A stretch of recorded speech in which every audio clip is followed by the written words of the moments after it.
Breaking news చూస్తున్నాం.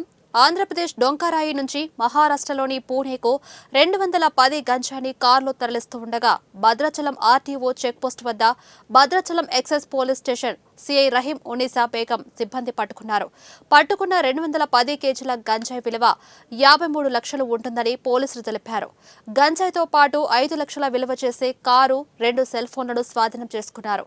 గంజాయిని పట్టుకున్న భద్రాచలం ఎక్సైజ్ పోలీసులను సిఐ రహీం ఉన్నీసా బేగం, ఎస్ఐ అల్లూరి సీతారామరాజు సిబ్బందిని excise enforcement director VB Kamalahasan Reddy, joint commissioner Rukeshi, assistant commissioner Ganesh అభినందించారు.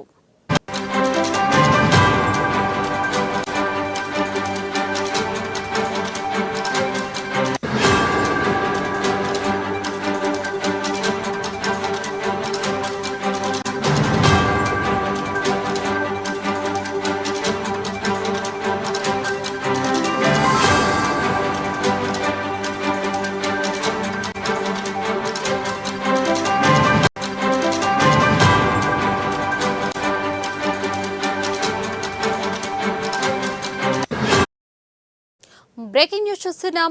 ఆంధ్రప్రదేశ్ డొంకరాయి నుంచి మహారాష్ట్రలోని పూణేకు 210 గంజాయిని కారులో తరలిస్తూ ఉండగా భద్రాచలం ఆర్టీఓ చెక్పోస్ట్ వద్ద Bhadrachalam excise police station CI Rahim Unnisa Begum సిబ్బంది పట్టుకున్నారు. పట్టుకున్న 210 కేజీల గంజాయి విలువ 53 లక్షల రూపాయలు ఉంటుందని పోలీసులు తెలిపారు. గంజాయితో పాటు 5 లక్షల విలువ చేసే కారు, 2 సెల్ ఫోన్లను స్వాధీనం చేసుకున్నారు. గంజాయిని పట్టుకున్న భద్రాచలం ఎక్సైజ్ పోలీసులను సిఐ రహీం ఉన్నీసా బేగం, ఎస్ఐ అల్లూరి సీతారామరాజు సిబ్బందిని excise enforcement director VB Kamalahasan Reddy, joint commissioner Qureshi, assistant commissioner Ganesh అభినందించారు.